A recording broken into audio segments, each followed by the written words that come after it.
ya estamos dispuestos para comenzar la segunda webinar de este tercer ciclo de, de conferencias virtuales de REDU. Tenemos hoy con nosotros al profesor Felipe Trillo, es compañero aquí en el área de didáctica y organización escolar de la Universidad de Santiago. Felipe, aunque estaba destinado a ser abogado y probablemente juez, pues acabó afortunadamente de pedagogo. Y dentro del campo de la pedagogía ha tocado muchos palos de la baraja, pero hay dos que son netamente los suyos. Uno de ellos es el de los estudiantes y otro es el de la evaluación. Y digo dos, aunque en la práctica quizás sean solo uno, porque él ha tendido a ver siempre la evaluación desde la perspectiva de los estudiantes, desde lo que puede significar para el aprendizaje de los estudiantes, ¿no? Mucho más que una evaluación pensada para el control o pensada para la calificación de los trabajos, ¿no? Aunque también hay que hacerlo, obviamente. Sobre la evaluación ha proyectado una mirada muy personal suya, que es más didáctica que técnica. Le preocupa, no le preocupa tanto llenar de dígitos y de análisis cuantitativos los informes de evaluación, cuanto de razonamiento y de reflexión en torno a los productos que le entregan los estudiantes, ¿no? De hecho, por ahí van sus publicaciones sobre el tema de la evaluación. A finales del siglo pasado, en 1999, escribió La percepción de los estudiantes sobre su evaluación en la universidad. Ya decía que es esa mezcla de estudiante y evaluación, ¿no? Cómo percibían los estudiantes o cómo perciben los estudiantes, cómo se les evalúa en la universidad. Un poco más adelante la vinculó a los profesores, competencias docentes y evaluación auténtica. Falta el protagonista, se titula otro de sus trabajos, y ya últimamente, en el 2015, publicó la evaluación de los estudiantes en el marco de la evaluación de la calidad de las universidades. Lo cual ha sido esta una constante permanente en el trabajo que Felipe ha ido haciendo durante todos estos años. Y concluyo diciendo que Felipe no solo sabe de evaluación, sino que es una de esas personas que aplica lo que sabe, ¿no? Yo lo veo sufrir cada periodo de evaluaciones durante un mes y medio, leyéndose desde la mañana hasta la noche los trabajos ingentes que le presentan sus estudiantes, ¿no? Y hasta ha creado su propio modelo de evaluación y no se crean que es una rúbrica. No, no, es un modelo mucho más complejo, el FTA, que espero que nos explique en su charla. En fin, Felipe, adelante con tu conferencia. Bueno, pues gracias, Miguel. Eh, Miguel siempre me desconcierta.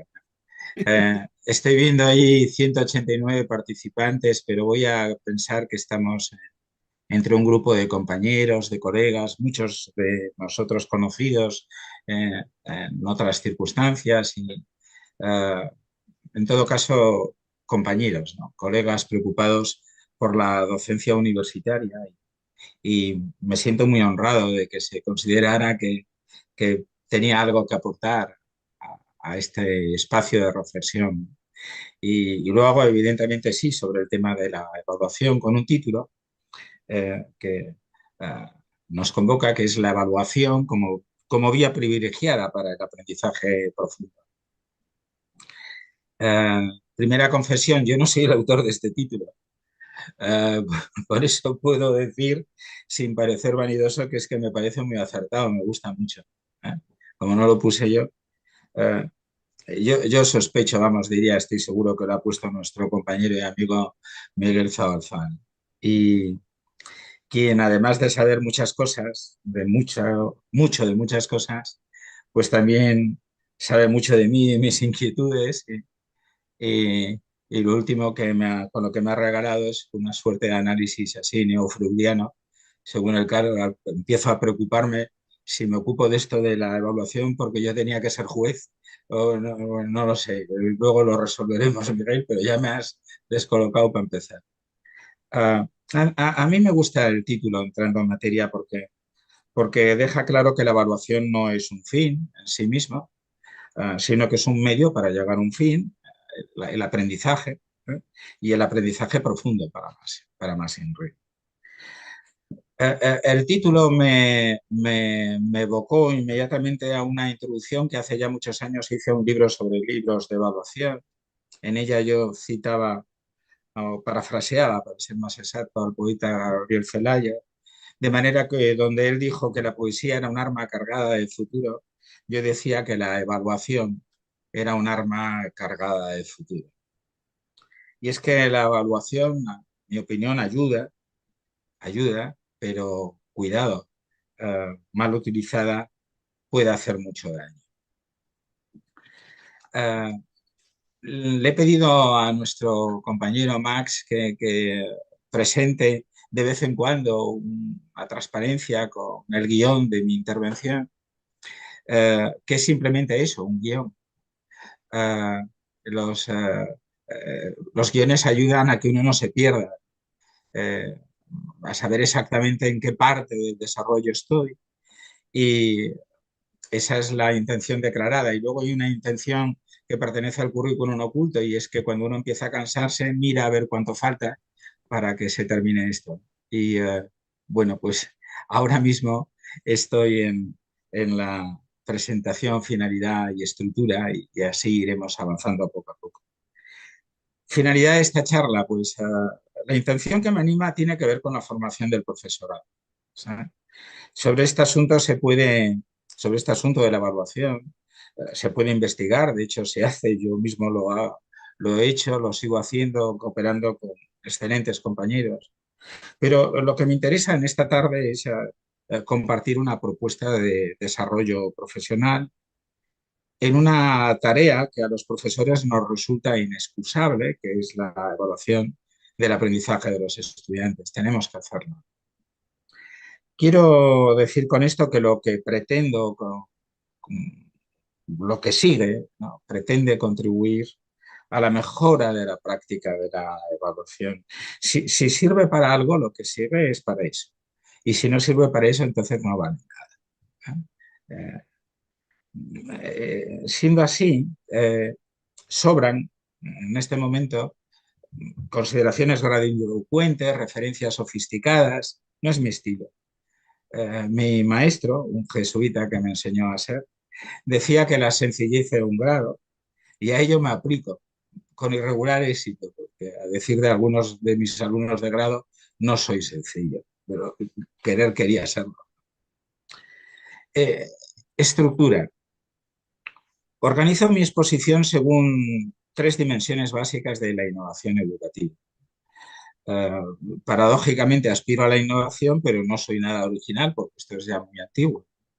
Y las dimensiones son la alteración de creencias, ahí numerada con el 1, adopción de enfoques, el 2, y utilización de estrategias, procedimientos y recursos, el 3.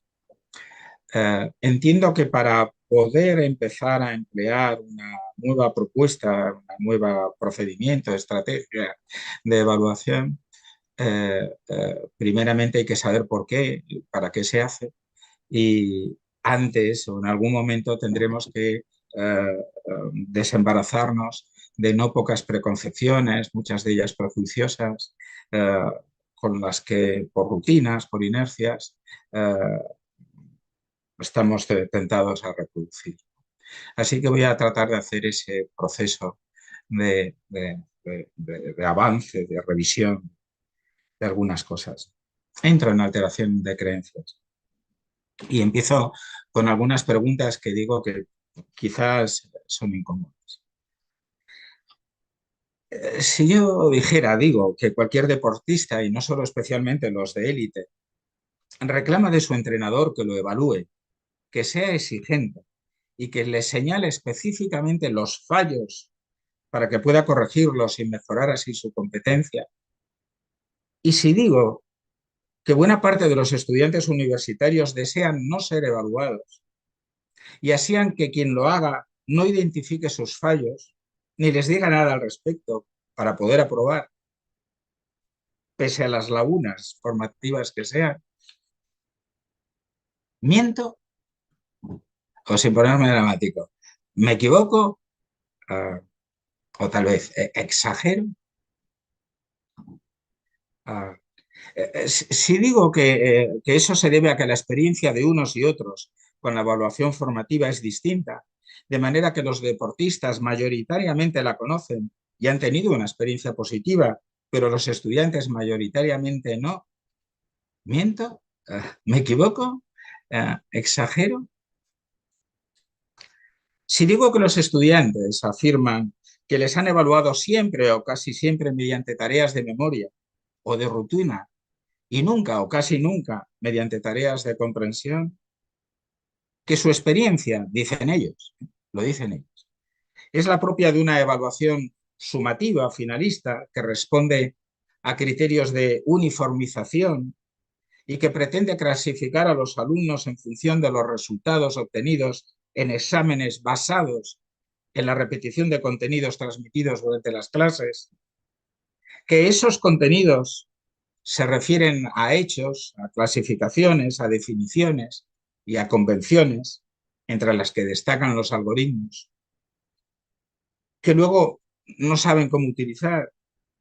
Y lo que es peor, que han asumido que lo importante es acertar en decir y hacer lo que el profesor desea que se diga y se haga, sin importar si lo han entendido y menos todavía si están de acuerdo con ello.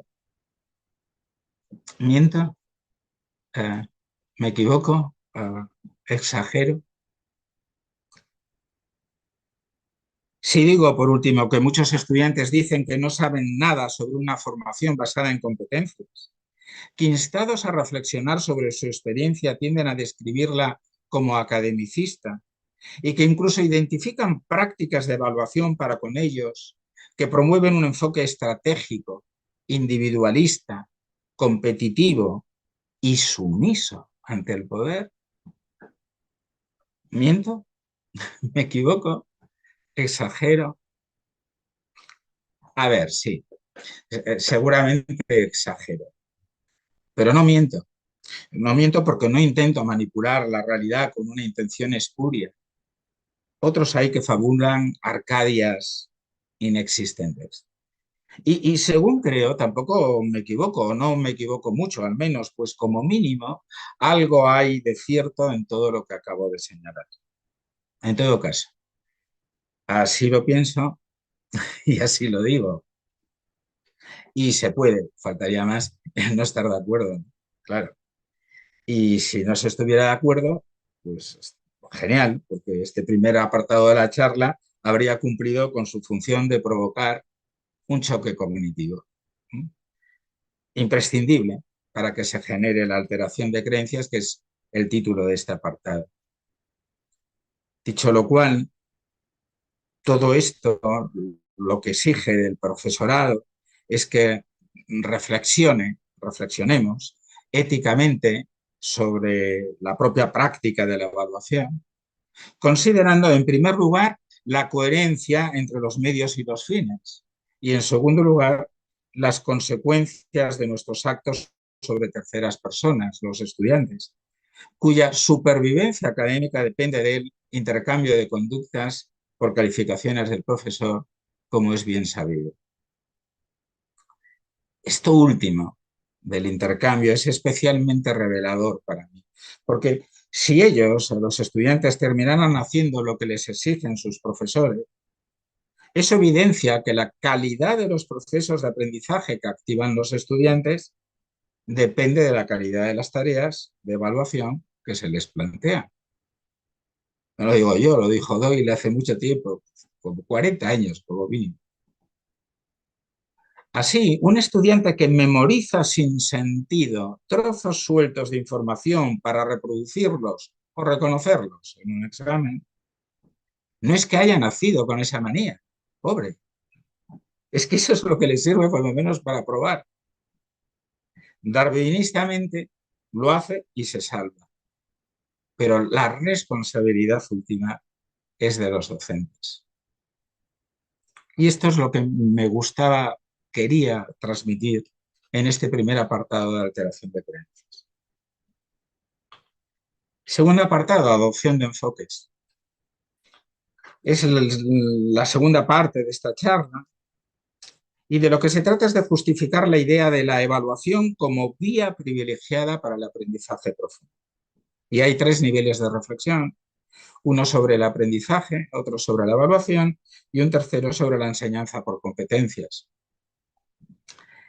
No teman, voy a ser breve en cada uno de estos apartados, aunque evidentemente su mero enunciado sugiere que ahí nos podemos liar muchísimo. Veamos sobre el aprendizaje. De nuevo una pregunta incómoda. ¿Cómo se puede evaluar el aprendizaje si no se sabe en qué consiste? O al menos no se tiene claro. Lo pregunto porque hay demasiados profesores que tienen una visión muy artesanal, por tanto muy poco científica sobre el aprendizaje. O no, o la tienen muy elaborada. El caso es que esa laguna formativa del profesorado lastra los procesos de enseñanza y por ende de evaluación según esta máxima. Yo les enseño, pero aprender es cosa suya. Es antigua también, pero sigue vigente, demasiado vigente. Un potente antídoto para esa epidemia es reconocer que rendir y aprender no siempre van de la mano. Pues memorizar sin sentido trozos sueltos de información para reproducirlos miméticamente y de manera crítica no es aprender. No sé, después en el debate quizás de los ya 217 participantes, estoy asombrado, de la capacidad de convocatoria de Redu, por supuesto, no mía. Eh, a lo mejor hay alguien que dice, yo en la vida reproduje nada de memoria y no entendí nada y llevé una magnífica calificación. Me gustaría conocerle y felicitarle por la fortuna que ha tenido, porque no es mi caso. Yo he sacado notas excelentes reproduciendo sin saber lo que decía ingentes cantidades de información, con una sensación de ser un perfecto idiota. Y lo que ocurre es que como era joven no me daba cuenta, tardé un tiempo. Siendo así, la idea básica que vertebra mi propuesta es que no vale cualquier tipo de aprendizaje. Existiendo muchos modelos explicativos, el modelo de aprendizaje que asumo y para el que la evaluación debe ser una vía se explicita así, estaba en el cuadro, pivota sobre un aprendizaje autónomo y sobre un aprendizaje constructivista, significativo, perdón. Hablo de un aprendizaje autónomo que reconoce el protagonismo de los estudiantes en el proceso de construcción de su identidad como universitarios. Identidad como universitarios. ¿Qué hace alguien como yo en un sitio como este? Y que en esa dirección invita y exige a los estudiantes a utilizar el conocimiento para orientar su interpretación de la realidad y su intervención de la misma, que es algo que me parece sencillamente sublime.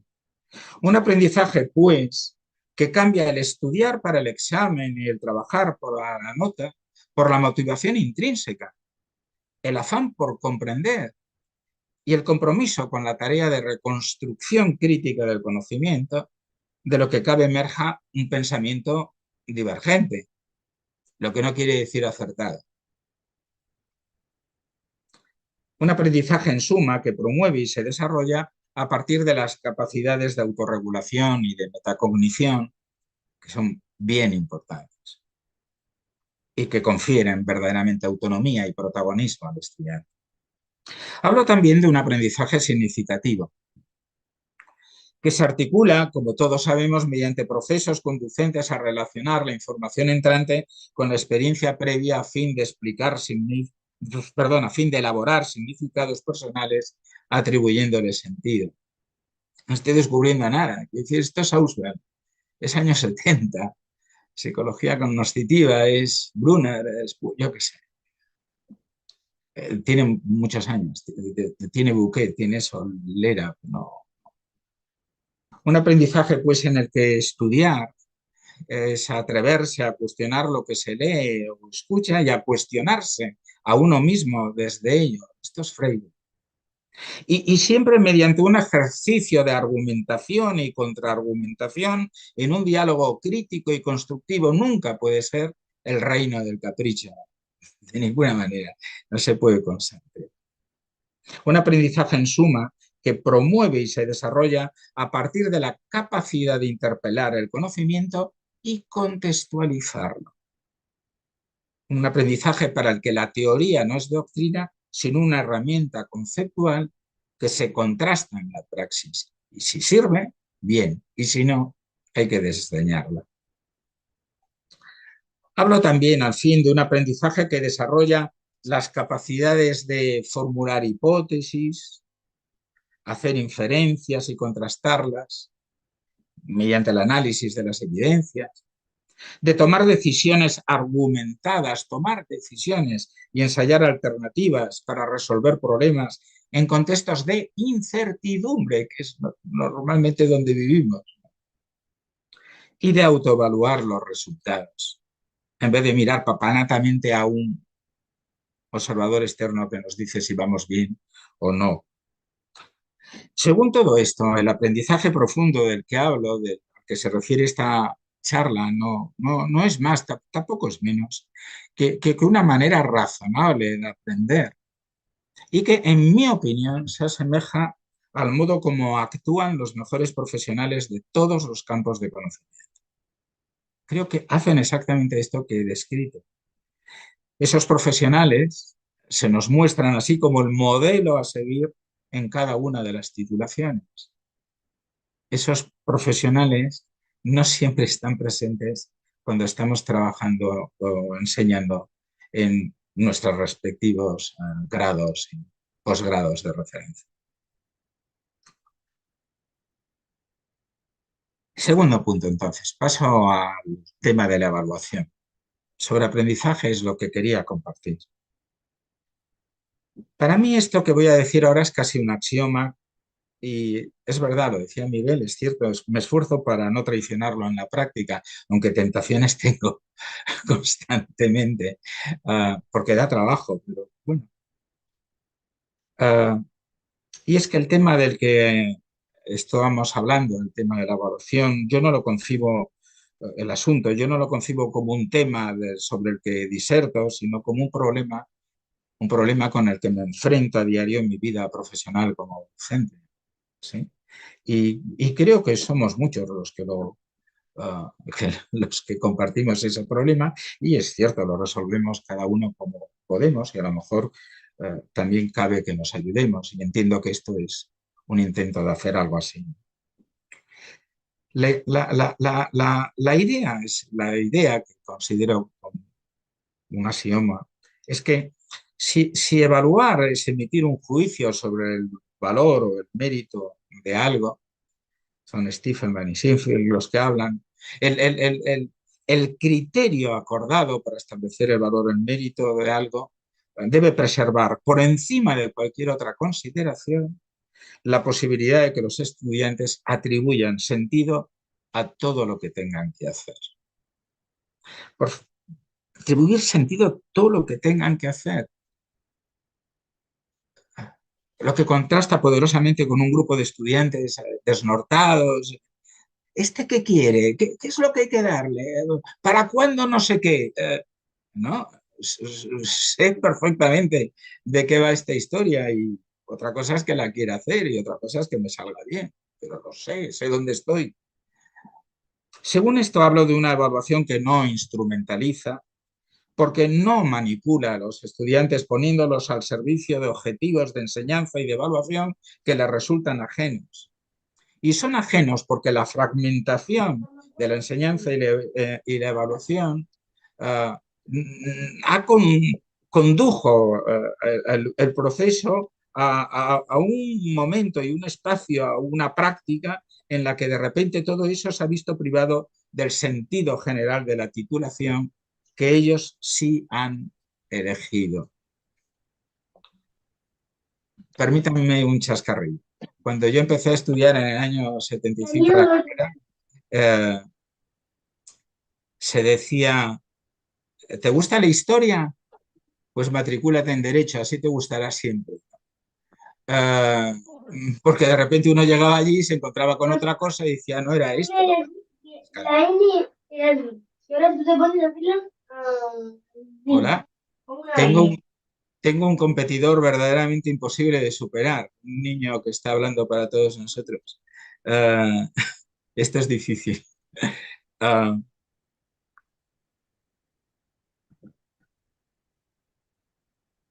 Hablo de una evaluación que empodera, ¿sí? Porque implica actuar positivamente para potenciar las capacidades de los estudiantes, de forma que lleven adelante un proyecto personal de aprendizaje al servicio de un proyecto personal de profesión, que era una idea de un antiguo profesor Miguel Fernández Pérez. Me dejó siempre impactada esta idea. Los estudiantes tienen un proyecto personal de profesión, es de esperar al que orientan su proyecto personal de aprendizaje y la evaluación debe ayudarles a que sea posible. Consciente, por supuesto, de que no son buenos tiempos para lo que acabo de decir, debido especialmente a la deriva mercantilizadora y performativa del quehacer en la universidad, que es otra guerra, el modelo de evaluación educativa que presento se confronta de una manera beligerante, además, con la cultura actualmente hegemónica de la acreditación, el tótem de nuestros tiempos. Hablo, pues, de una evaluación inclusiva en el sentido de respetuosa y solidaria, que se confronta con una acreditación excluyente, discriminatoria y competitiva.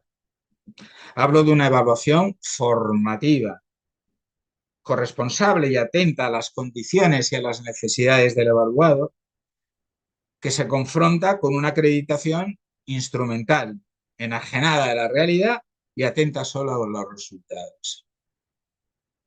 Hablo de una evaluación para la mejora, motivadora y orientada al desarrollo integral del estudiante, que se confronta con una acreditación para la clasificación y la selección, por tanto jerarquizadora, frustrante en muchos casos e insensible respecto a los evaluados. Los estudiantes son capaces de llenar de ejemplos todos estos conceptos, términos que acabo de utilizar. Desde una cierta militancia didáctica, le llamo así, sostengo que así como la evaluación es un ejemplo de innovación educativa, la acreditación es una clara manifestación de involución educativa. Hemos retrocedido mucho tiempo con todo esto. Mucho, mucho, mucho. Hemos perdido mucho todo esto. Al final, la intencionalidad pedagógica de lo que se presento aquí apuesta por una evaluación que sirve para diagnosticar las necesidades formativas de los estudiantes y para ayudarles. No es para aprobarlos, reduciendo el nivel de exigencia. Al contrario, el nivel de exigencia sube. Lo que ocurre es que una vez que identificamos que tienen problemas, no los abandonamos a su suerte. Esto es lo que necesitas hacer y a lo mejor te lleva más tiempo. Pues ven la siguiente vez. ¿Sí? Es una evaluación que prioriza las tareas de comprensión, ya lo he dicho, de atribución de sentido, y una evaluación que, en definitiva, representa una nueva oportunidad para aprender. No es el momento en el que se acaba todo. Ala, me evalúan, rindo, que no aprendo y me olvido. Una experiencia tristemente frecuente. Y paso al tercer su apartado, que es sobre las competencias. Yo recibí esto de las competencias con mucho escepticismo, ¿no? En su momento, ¿no? Cuando el espacio europeo de educación superior se crea y se adopta este modelo de enseñanza, pero confieso que andando el tiempo este modelo ha logrado seducirme, ¿no? Ahora empiezan a decir que hay que cambiar, empiezan a oírse tambores de que hay que cambiarlo, cuando a lo mejor honestamente tendríamos que decir que no lo hemos puesto en práctica. Entonces, somos especialistas en tener una buena idea, no llevarla a cabo por múltiples motivos y luego decir que hay que cambiarla por otra mejor para probablemente tampoco llevarla a cabo. Pero mientras estamos entretenidos en algo novedoso, podemos espiar las culpas de no haber intentado la anterior idea que no era mala. Disculpen, se me afila el colmillo un poquito, ¿no? Bueno, por años a lo mejor ya no me encuentran en esa historia. Eh, a mí me terminó seduciendo porque representa un antídoto contra el academicismo más estéril que acota y agosta, que se acota y agosta en el espacio de aula. Al fin y al cabo, si hay algo que se puede decir de alguien que ha desarrollado una competencia, es que puede afrontar la solución de un problema complejo en un contexto de, reitero, incertidumbre.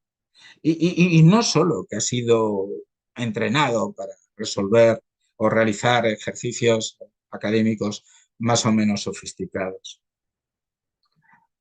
Siendo así, no tengo reparos en decir que el modelo de evaluación que presento es un modelo de evaluación de las competencias, sería un modelo de evaluación de las competencias, y si no lo es por un fallo mío, porque les confieso que aspira a serlo, ¿no? Pero, bueno, la argumentación en la que sostengo este aserto es muy sencilla. En la casa de Redu me presta a citar a Javier Paricio, porque sostiene Javier que lo que da valor curricular a la competencia es precisamente que se opone a los objetivos operativos clásicos y que frente a la tendencia probada a la multiplicación y fragmentación de los objetivos operativos, lo que caracteriza a la competencia es ese carácter holístico e integrador en el que ha insistido Tardif. Y que, según esto, el objetivo general de la formación universitaria, conforme al modelo por competencias, cambia. No se trata de explicar y dominar conocimientos, sino de utilizarlos de manera flexible e integrada para afrontar los problemas, tareas o proyectos propios de un determinado perfil profesional. Ya está, esta es toda la argumentación. A ver, añado algo, que aprender competencias es más amplio que la adquisición de habilidades necesarias para el trabajo, que se extienden más allá del ámbito académico y que comprenden la idea de preparación para la vida en la dirección de servirles a los estudiantes para comprender mejor el mundo que les rodea y orientar el modo de intervenir en él de cara a su mejora. Una vieja idea también. Por último, tercer apartado, utilización de estrategias, procedimientos y recursos. Pues, querido Miguel, no iba a hablar de la FTA, pero a lo mejor sale después, no tenía previsto llegar a ese peldaño, pero se puede hacer, ¿no? De hecho, empezaba disculpándome, sería prolijo explicar el procedimiento que utilizo, además su valor es relativo. Lo que yo hago no es más que un ejemplo y que, lógicamente, cada profesor debe adaptar a su práctica, ¿no? Pero si se me permite decirlo, lo que más me gusta de lo que hago es precisamente eso, que puede ser adaptado. No es algo extraordinario, ¿no? Ni requiere condiciones especiales. No, se puede llevar a cabo. No quise desarrollarlo fundamentalmente porque lo he descrito por primera vez de manera amplia en una reciente publicación y ahora un momento para la publicidad, ¿no? Es un capítulo de un libro coordinado por Alicia Rivera y el propio Miguel Zabalza, editado en Arcea este mismo año, 2023, y el libro se titula Educación Superior y Vida Académica. Ahí sí que me alargo en la explicación pormenorizada de esto, pero no tendría en fin, con mucho gusto, si surge en el debate, pues trato de contar alguna cosa, pero no sería más que un ejemplo. Lo que presento ahora son solo los principios que regulan esa actuación. Me suele ocurrir que cuando alguien anuncia que lo que va a dar es principios, dicen, va, sonamos, como diría Mafalda. Sonamos. Pues yo es que pocas cosas veo más prácticas que una buena teoría, que un buen principio de actuación que me avisa permanentemente de, sobre cómo debo de comportarme. La idea básica, un colega aquí en el chat ha compartido ya la referencia del libro. Un buen momento para publicidad. Bueno, la idea básica la tomé de Bix, libro suyo del 2005, también en Orcea, y es esta, y es también muy sencilla, ¿no?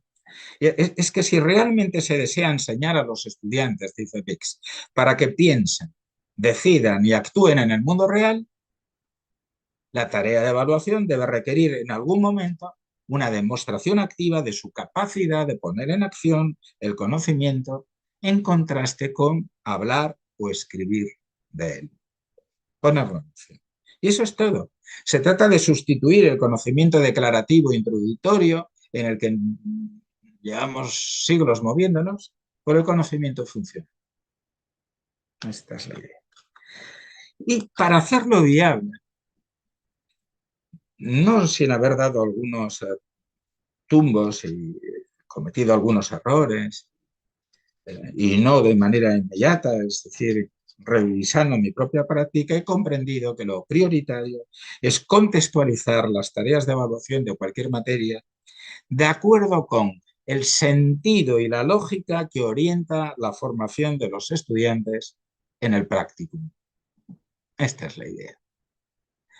Por cierto, hablo de los principios, el sentido y la lógica que orienta la formación de los estudiantes en el práctico. No estoy hablando de los practicum que hacemos, que eso es otra historia, porque luego son como son y se hacen como se hacen, con el compromiso que fuere. Es decir, el practicum por sí mismo, por llamarse practicum, no tiene que ser necesariamente bueno e incluso en ocasiones ni siquiera responde a la lógica y al sentido que cabe esperar de él mismo. Pero quienes han escrito sobre esto, y son muchos, y muy bien, nos han enseñado algunas cosas. Presento 7 ideas, sigo recomendaciones de compañeros conocidos, Miguel Zabalza, Tejada, Antonio Bolívar. Veamos. Primero, que los profesores identifiquen situaciones de aprendizaje relevantes para el futuro ámbito de desempeño profesional. No asuntos de aula, asuntos que tienen que ver con la realidad, futuro, desempeño profesional. Es una cuestión de creatividad, de buscar algo con lo que se pueda conectar. Yo no sabría, no sé, puestos a hacerlo, a lo mejor se me ocurren cosas en ingeniería, en medicina, yo qué sé, pero mis colegas de esos ámbitos son los más cualificados para hacerlo. Reitero, repito, identificar situaciones de aprendizaje relevantes para el futuro ámbito de desempeño profesional. B, que la tarea de evaluación exija a los estudiantes que los conocimientos teóricos adquiridos previamente se apliquen en un contexto real, a lo que añado que en el caso de las Te estaba materias... escribiendo un correo porque no encontraba el teléfono fijo de ahí y... Sí. Que en el caso de las materias de aula, ese contexto puede ser sencillamente evocado. Es fácil traer. O sea, no es fácil traer al aula. Evocar es una realidad suficientemente bien descrita como para que los estudiantes se sientan de alguna manera ubicados en esa realidad. Resultando además que una manera de hacerlo más real todavía es cuando les pedimos a los estudiantes que sean ellos los que identifiquen y describan el potencial contexto de intervención. ¿Dónde piensa usted, dónde querrías tú poner en marcha esta historia? Y descríbelo. No, esto es pobre, esto es falso, esto es artificioso, esto es banal, esto es superficial, vete más al fondo. vete a ese terreno concreto en donde hay que poner toda la carne en el asador. C. Que la tarea de evaluación implique que los estudiantes se enfrenten con situaciones complejas tal como se dan en el día a día de las organizaciones. Nuestra voluntad de análisis desfigura la realidad. D. Que en suma todo se sitúe en la órbita de la enseñanza y de la evaluación mediante las denominadas situaciones problema.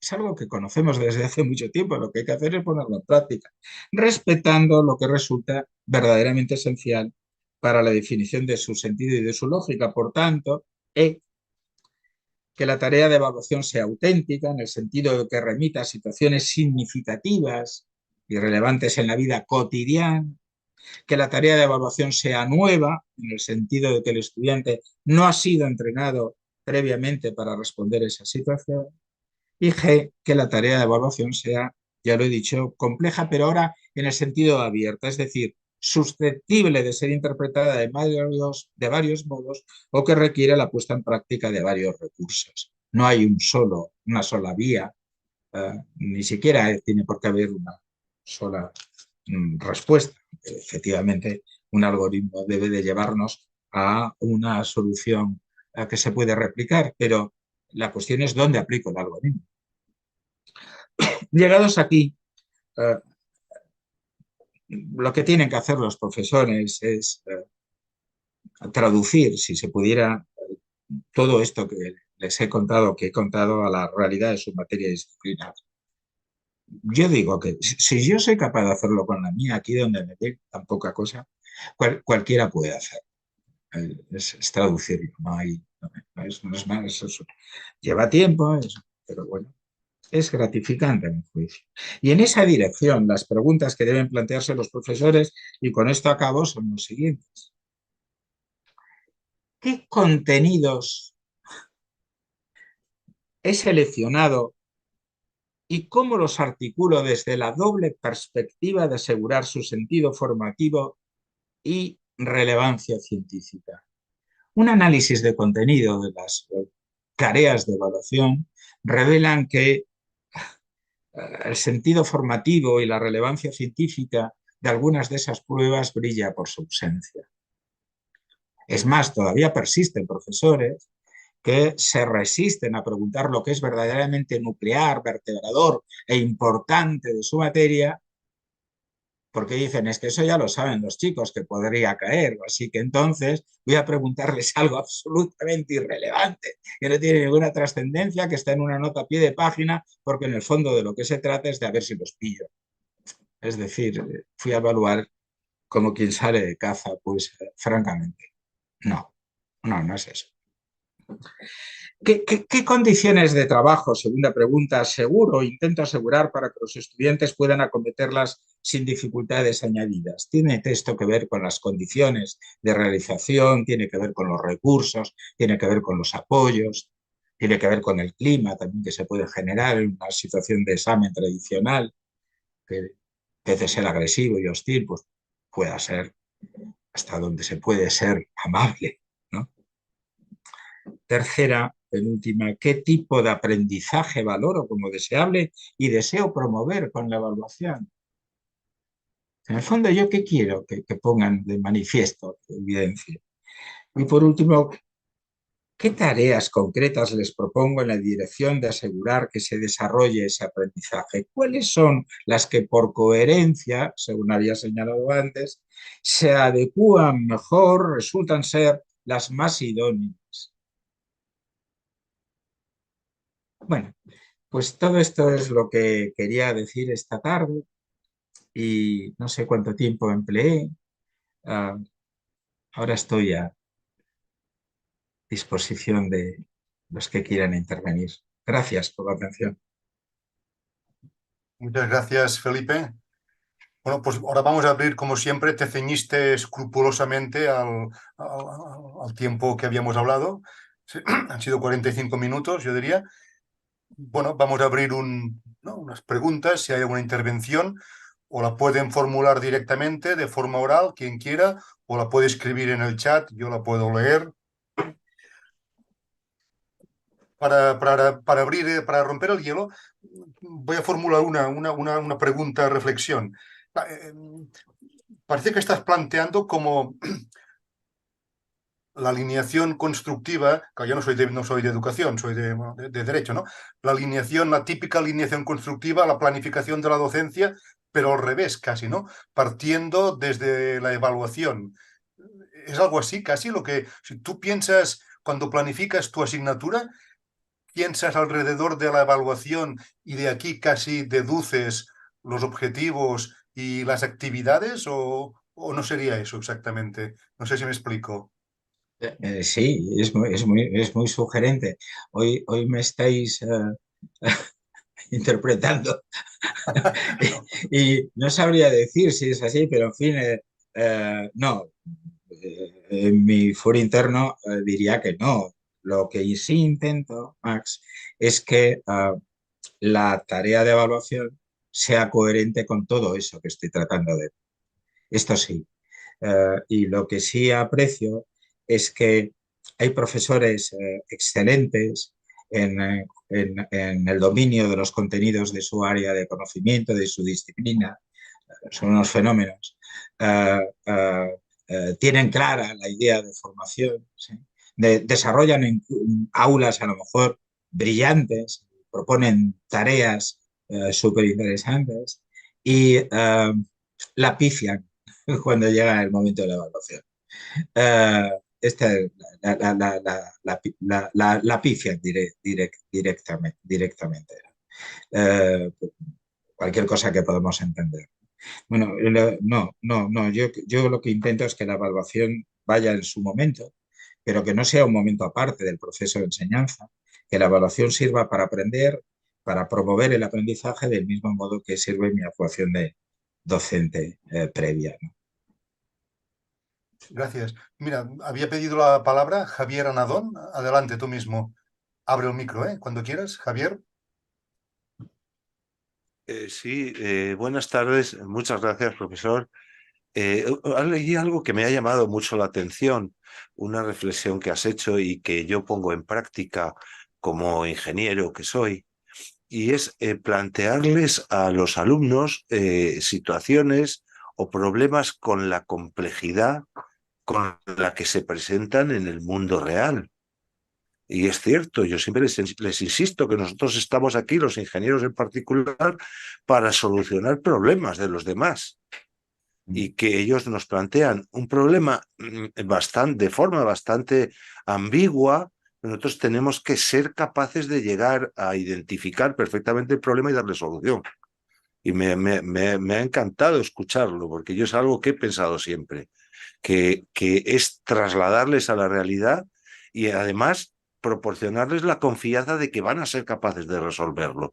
Y eso lo considero muy importante, el hacerles saber que bueno, si no es a la primera, es a la segunda o es a la tercera, van a ser capaces de resolver ese problema que ciertamente es complejo.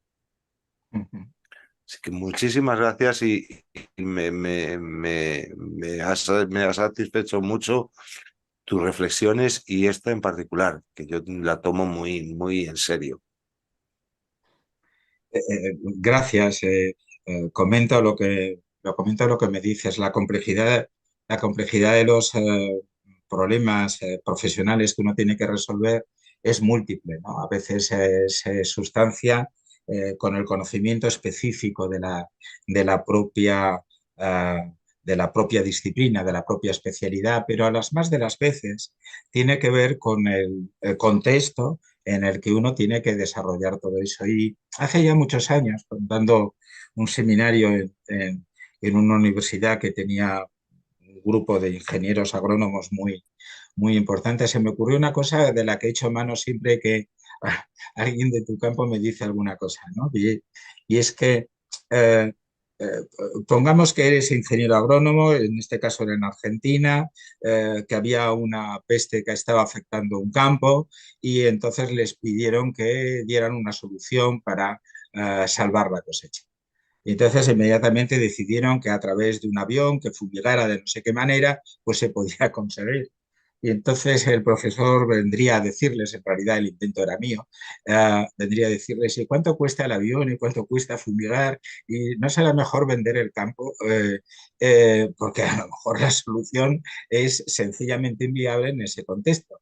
O la persona que nos la está demandando. Es decir, que la complejidad es muy grande, o la complejidad que puede tener alguien que trabaja de ingeniero y que tiene que trabaja para una empresa y tiene que mm, brujulearse con los intereses legítimos de tipo economicista del empresario que le ha contratado y sin hacer nada que sea éticamente reprobable, pues a lo mejor tampoco hace la obra perfecta, pues porque sencillamente hay condicionantes de esa naturaleza. Y así seguimos y seguimos. Entonces es ponerlos en el trance de lo que harían los mejores profesionales del campo y cómo lo fueron resolviendo, ¿no? Y bueno, por ahí, pero en fin, te agradezco mucho, Javier, tu comentario. Yo también necesito algún refuerzo de vez en cuando. Sí. Bueno, no sé. ¿Algo Flor más? María Mella, puedes intervenir, sí, adelante. Hola, hola a todos, buenas tardes. Ujú. Hola. Hola, hola. Bien, eh, bueno, la verdad, primero agradecer y decir que, bueno, totalmente de acuerdo con los planteamientos que se han brindado esta tarde, especialmente en conceptos como competencia, ¿cierto? Coherencia. Y justamente estoy trabajando en un tema que es evaluación formativa, que hoy día está como muy en boga, podríamos decir ya hace unas décadas. Y justamente para eso yo estoy trabajando con la retroalimentación como una clave para la evaluación formativa. Entonces, justamente dentro de esta investigación estoy observando que la retroalimentación como una competencia, ¿cierto? Logra de alguna manera que se evalúe formativamente al estudiante y que de alguna manera vaya como desenredando esta confusa, ¿cierto? Conceptualización que tenemos entre la calificación y la evaluación. Los profesores, yo soy profesora de enseñanza secundaria, pero ahora estoy en un programa de doctorado y hoy día, ¿cierto? De alguna manera en Chile, soy chilena, se está trabajando mucho, ¿cierto? Para que de alguna manera esta evaluación, esta calificación sumativa se adhiera a la evaluación, ¿cierto? Pero con una mirada más formativa. Y es aquí donde yo estoy muy de acuerdo con lo que se plantea, en que efectivamente aquí hay que unir, llevar esa teoría tan rica que hoy día se ha escrito mucho sobre evaluación formativa, esa teoría a la práctica, a la acción. Pero no podemos dejarla de lado junto a, o sea, sin mirar el contexto. El contexto es tremendamente importante cuando nosotros llevamos a cabo nuestra planificación y esa es otra de las cosas que yo me gustaría también plantear.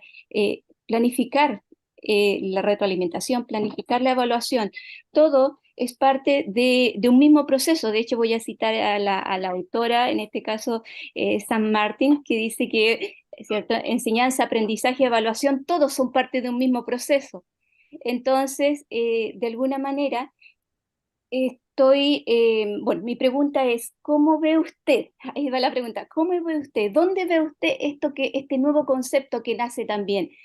La retroalimentación, pero no la tradicional, sino que la nueva, esta retroalimentación, ¿cierto? Bidireccional, esta retroalimentación que mira hacia los procesos de autorregulación, metacognición que también ha planteado, ¿cierto? Eh, ¿Cómo lo ve dentro de este modelo que se está trabajando? Ah, hay mucha... sí, yo ya sabía que eras chilena, Flor, antes de que nos lo dijeras. Ah, ya, gracias. Sí, no había duda. Es un tono al hablar absolutamente encantador. Eh, Vamos a ver. Yo lo que hago después de la evaluación, ¿sí? Voy a presentar una práctica concreta, es invitar a los estudiantes a una tutoría de evaluación, ¿sí? Y les distingo entre una tutoría de evaluación formativa y una tutoría de rendimiento, ¿no?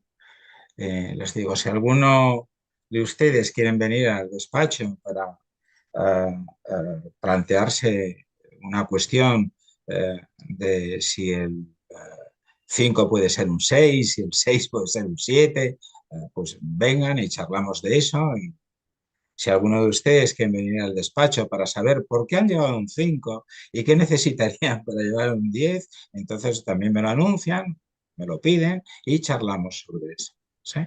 Pero no lo mezclamos, porque algunos estudiantes, bueno, están en su derecho, lo que quieren es simplemente aprobar y olvidarse de mi materia, que tampoco a lo mejor es tan importante, y por supuesto olvidarse de mí, de quien a lo mejor ni siquiera llegaron a conocer bien el nombre, ¿no? No, eso no es trascendente. Pero hay estudiantes que quieren realmente aprender, ¿no? Son del tipo de aquellos deportistas que piden que el profesor sea como un entrenador que diga, y a mí que me falta, ¿no? Y ahí sí que se hace una retroalimentación verdaderamente atractiva. Y me divierte saber, ver, comprobar año tras año, que miran para mí asombrados cuando les digo, y aquí fue cuando tú pensaste tal cosa, y hiciste esta asociación y te fuiste por un derrotero que no era el acertado, y miran como diciendo, ¿y cómo lo sabes? Dice, bueno, pues lo sabemos pues como los médicos, porque al final desarrollamos ojo clínico, porque llevamos 40 años en esto, en fin, no hace falta tampoco tanto, pero de eso va, ¿no? De cómo podemos ayudarle al estudiante a conocer el por qué ha hecho lo que hizo y qué tendría que hacer para mejorar. Si cuando habla de esa retroalimentación se refiere a esta práctica que he tratado de describir, eh, tengo que decirle que entiendo qué es lo que hay que hacer y que se puede hacer, pues si lo hago yo, lo puede hacer cualquiera, y que eso es verdaderamente importante. Lo único que discreparía es que esto es novedoso, que esto es muy antiguo. Esto, esto es muy antiguo. Lo que a lo mejor es novedosa es la práctica, pero quiere decir que tenemos autores que hace muchos años nos han advertido que deberíamos hacer este tipo de cosas, pero en fin, no inventamos realmente, realmente nada. Lo que quizás estaría bien es que lo pusiéramos en práctica. Efectivamente, muchas gracias, estoy totalmente de acuerdo. Sí, es una práctica, ¿cierto? O sea, no es una práctica, es un concepto más antiguo, pero efectivamente necesitamos llevarlo a la práctica y como usted bien dice, sí, me contesta bien a la pregunta, porque efectivamente de eso se trata, o sea, que nosotros logremos esa conversación y que el alumno también de alguna manera entienda qué se hizo, cómo lo hizo y qué le faltaría para la mejora. Muchas gracias. Gracias, Flor. Elisabetta se interesaba, y también alguien más en el chat, por cuál era tu modelo, ¿no?, de evaluación, pero no sé si ahora hay tiempo de explicarlo con detalle, creo que no, pero esto enlaza con otra pregunta de Jesús Molina. Dice, ¿podría compartir un ejemplo de contenido específico de alguna materia que usted imparta y su correspondiente ejemplo de cómo lleva a cabo su evaluación auténtica? Un ejemplo de cómo evalúas en algún aspecto de, ¿no?, de tus asignaturas. 5 segundos para ordenar la cabeza. Sí, sí, sí. Ah, primero, enlazando con la cuestión anterior, olvidé decir que yo en el curso, habitualmente todos los cursos, tengo 100 estudiantes en la materia de grado, ¿eh? Esto para los que piensen que, bueno, seguramente este paisano tiene 15 estudiantes y claro, así cualquiera, ¿no? No, tengo 100 estudiantes en la materia de grado, después tengo 40 estudiantes en la materia de máster y después tengo otros 40 estudiantes en la materia de práctica. Por tanto, son 180 estudiantes con los que me enfrento cada curso.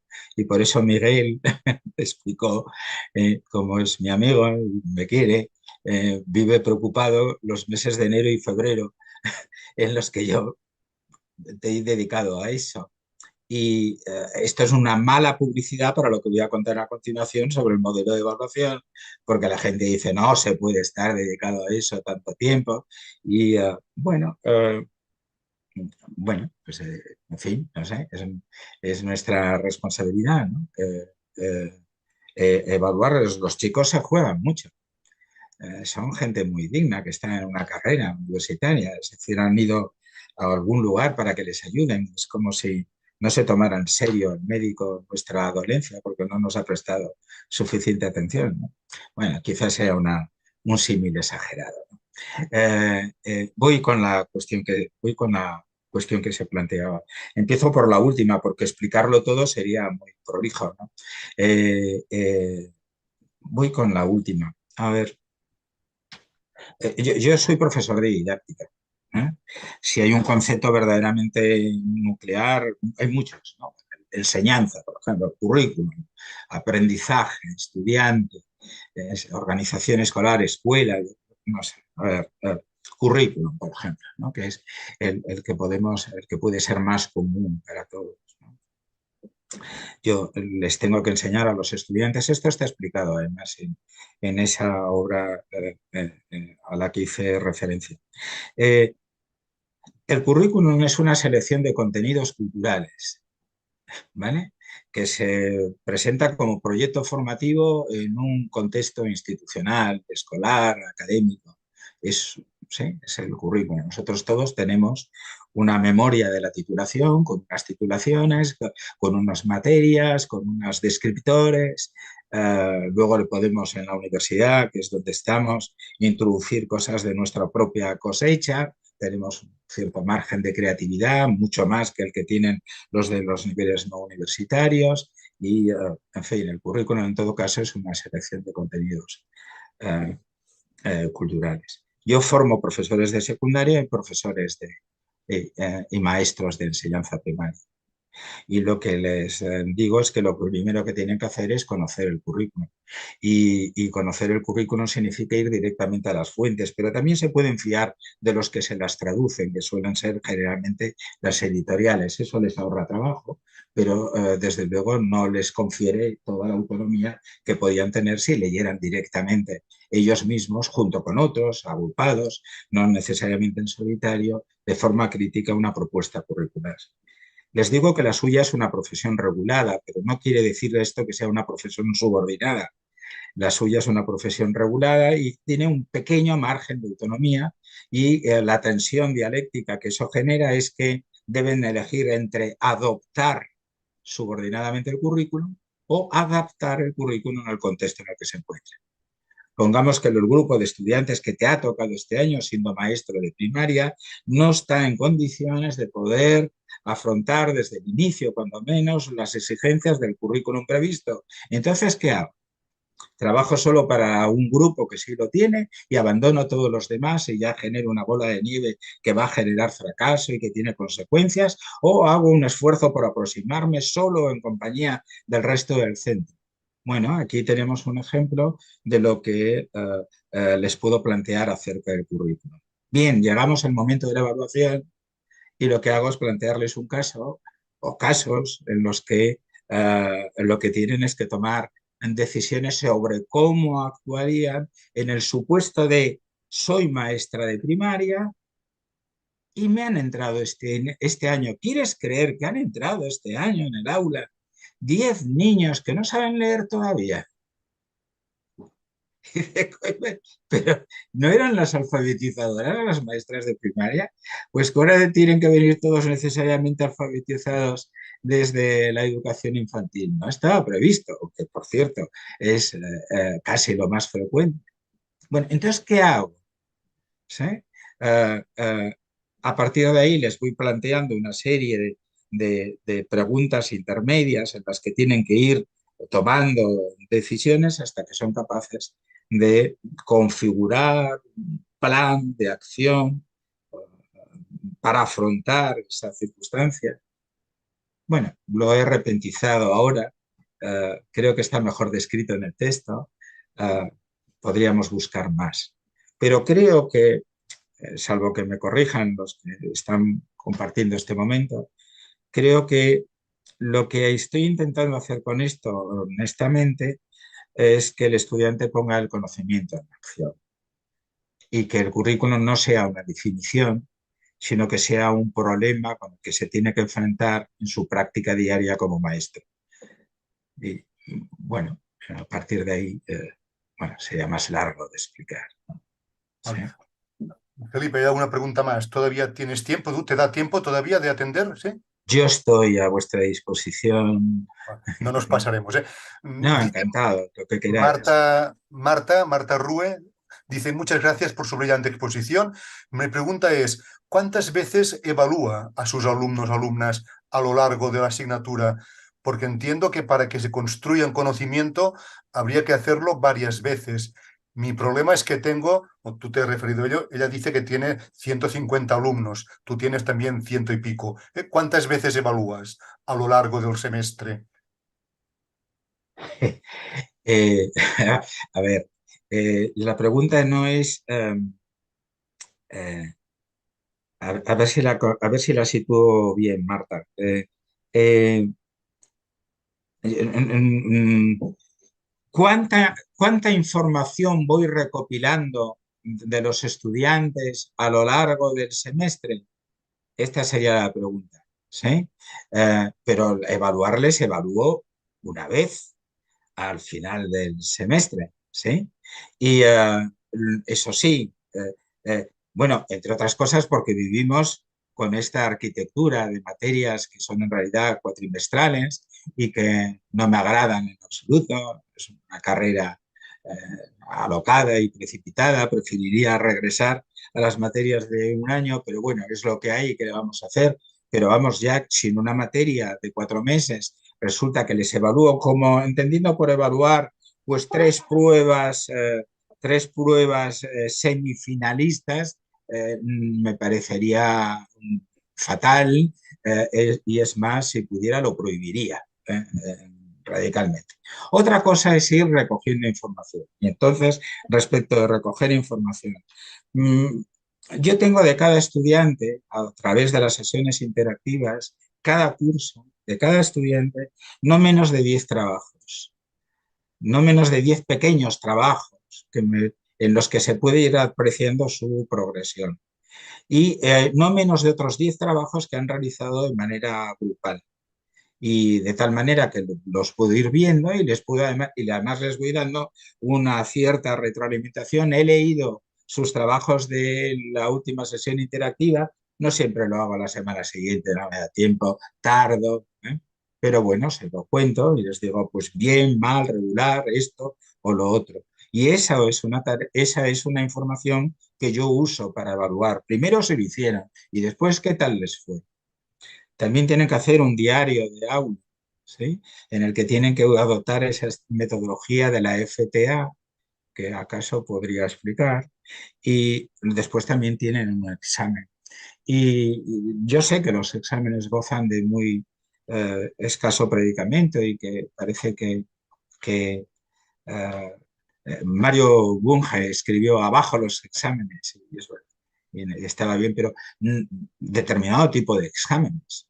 Hay otros que pueden ser razonables y que se desarrollan en contextos, como decía antes, amables, en los que tienen tiempo, en los que no tienen que memorizar nada, a los que pueden acudir con todos los materiales, en los que tienen libertad de movimientos, pero que es unas condiciones comunes en las que tienen que resolver un problema. Uh, por tanto, un examen, el diario de aula, que no es nunca inferior a unas 20 páginas y del orden de 10 trabajos individuales y otros tantos, pues eso es con lo que yo evalúo, ¿no? Con lo que yo evalúo. No sé si contesté a la pregunta, pero se podría hacer con menos, con lo que fuere o con otras estrategias, pero la esencia de todo esto es qué información tengo yo para poder emitir un juicio sobre el valor o el mérito del trabajo de este estudiante. ¿Sí? Vuelvo al caso del médico. ¿Qué información tengo yo para hacer un diagnóstico, no a abuela pluma, no a ojo de buen cubero, sobre este paciente? ¿Eh? Bueno, pues se trata de recabar cuanta más información mejor, sin tampoco morir en el empeño, ¿no? Que, que sea razonable, ¿no? Que sea razonable. Jamás se me ocurriría decir nunca menos de 10. Yo qué sé, las que necesites, las que sean juiciosas. Desde luego sí puedo decir nunca, jamás una única prueba de evaluación a la que uno se lo juega todo. No, esto no. Y las pruebas de evaluación que son realmente fragmentadas, 3 a lo largo del curso, la media aritmética o ponderada. No, no, jamás. De Además, ninguna manera. Nunca, nunca. Ni media ni calceta. Nunca, nunca. Me tendrán siempre al frente. Pongo siempre el mismo ejemplo, no sé de dónde lo saqué, pero lo explico en el aula. 9 más 9 más 3 dan 21, ¿verdad? Al menos antes era así. 21 entre 3 da 7, ¿sí? 7 está bien, es una buena nota. Y luego venimos con la broma de aquella de, ¿te subirías en un avión en el que el piloto tiene 9 en despegue, 9 en vuelo y 3 en aterrizaje? Pues no, media no, media no, no, de ninguna manera. Es decir, la ponderación aritmética de las diferentes tareas que van realizando los estudiantes en virtud de su complejidad, porque no todas son igual de complejas, a mí eso me parece razonable y es lo que se llama una evaluación analítica. Bueno, pero luego no podemos ser eximidos de la evaluación final. La calculadora no puede tomar la decisión por nosotros. No sé de quién era esto, no era mío, ojalá hubiera sido mío, pero era de alguien más listo. Yo creo que era de Bix cuando planteaba la evaluación holística en contraposición a la evaluación analítica, ¿no? Una vez que tengo una razón aritmética, yo soy el que tiene que decidir qué es lo que vale eso, ¿eh? ¿Qué es lo que significa eso, ¿no? Le ha salido muy bien esto, es que esto es un desastre y entonces hace media el desastre con algo. ¿Quién repara el desastre? No, esto no puede ser. No. muy interesante. Casi para ir acabando, Irene Beganzones decía, pero has ido respondiendo, creo. Dice, ¿hay tipos de exámenes o instrumentos de evaluación más adecuados para promover el aprendizaje profundo? Pero bueno, creo que te has ido refiriendo, ¿no?, indirectamente a esta pregunta. Sí, claro, sí. Ajá. Sí, todo lo que tiene que ver con las pruebas, con todo lo que tiene que ver con solución de problemas, ¿no? Con la idea del aprendizaje basado en problemas, pero también podemos evitarnos, también se puede evaluar a través de una metodología de proyectos, que es una opción yo no sé si en la universidad, yo no lo he hecho nunca, en la universidad yo no lo he hecho nunca, ¿eh? No, no me he atrevido, no sabría llevarlo a cabo. Me conozco la metodología, pero no me atrevo a ponerla en marcha, ni menos en 4 meses. Entonces, Ajá. no. Bueno, ha ido despidiéndose gente que estaba asistiendo, que debía marcharse. Todos los que se han ido despidiendo están muy, muy satisfechos. Alguna decía que debería haber una segunda parte de esta charla porque da para mucho. Ha resultado realmente muy interesante, Felipe. No sé si alguien más quiere intervenir y si no ya daríamos por finalizada la sesión. Vale, oye, pues muchas gracias. Recordamos a todos que la sesión está grabada, va a aparecer pronto en el canal de YouTube de Redu y también en la página web de Redu, para quien quiera seguirla luego. ¿Vale? Muchas gracias y hasta pronto. Pues nada, muchas gracias. Adiós a todos. Feliz Navidad. Adiós. Hasta luego. Adiós, gracias.